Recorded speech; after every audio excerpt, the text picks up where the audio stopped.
Have you ever tried to march to the beat of your own drum, only to be faced with sideways glances and the cold shoulder?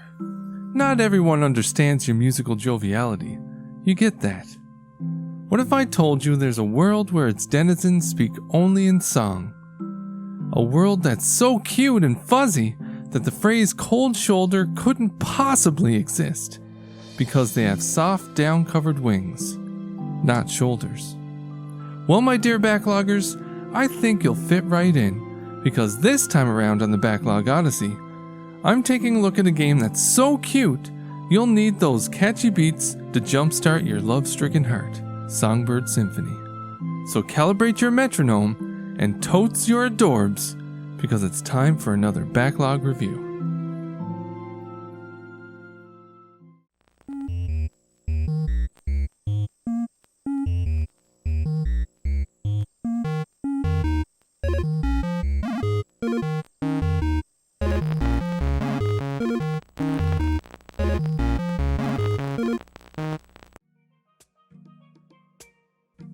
Songbird Symphony is a musically inclined, 2D side-scrolling puzzle platformer developed by JoySteak Studios and released in 2019.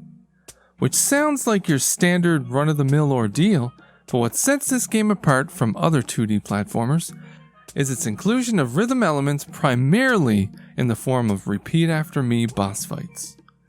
What this means is that your opponent will recite a sequence of buttons timed to a specific beat, and it's your job to mimic the pattern.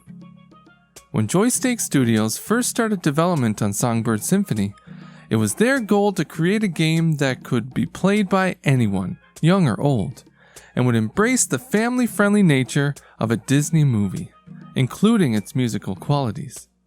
Honestly, I would even say it went one step further, because it very much reminded me of the classic Disney games you'd find on the SNES and Sega Genesis. In Songbird Symphony, you play as the tufted little gray bird named Burb, who has a knack for melodious rhythms but is also treated like the ugly duckling of the wood.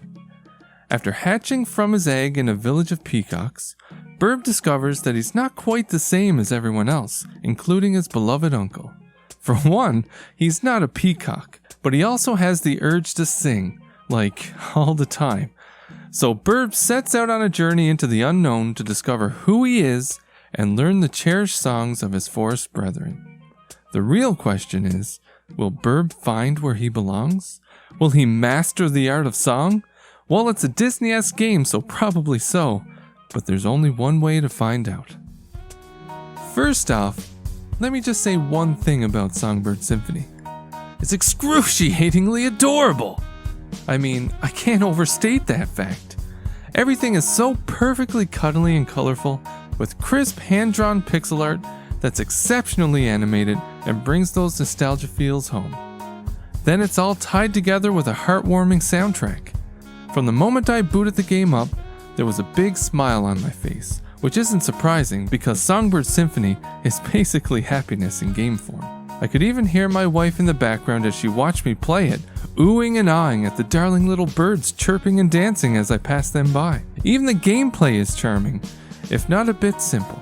In each level you'll encounter obstacles or you'll be given tasks you'll need to complete, which will add to the overall beat of the background music. Things like helping some chicks find their mother or gathering ingredients to make a seafood stew. Then, when you combine the tried and true platforming challenges, it all creates a wonderful and harmonious whole.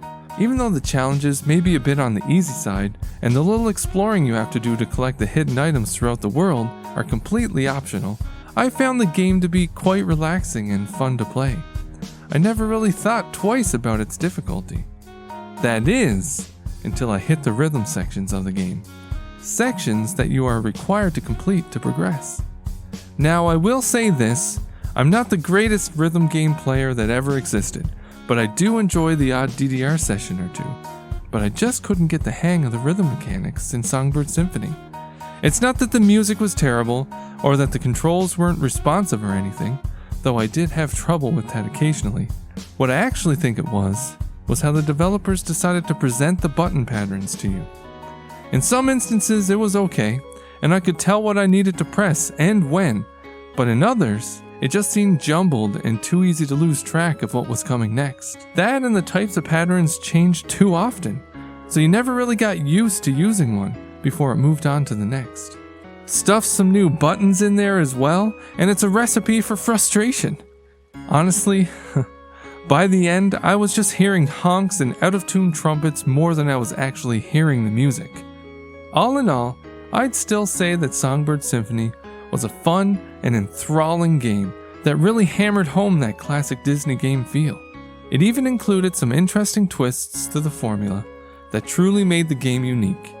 And although I would have preferred to be able to telegraph the rhythm sections a little better, I'm not going to knock the game for that.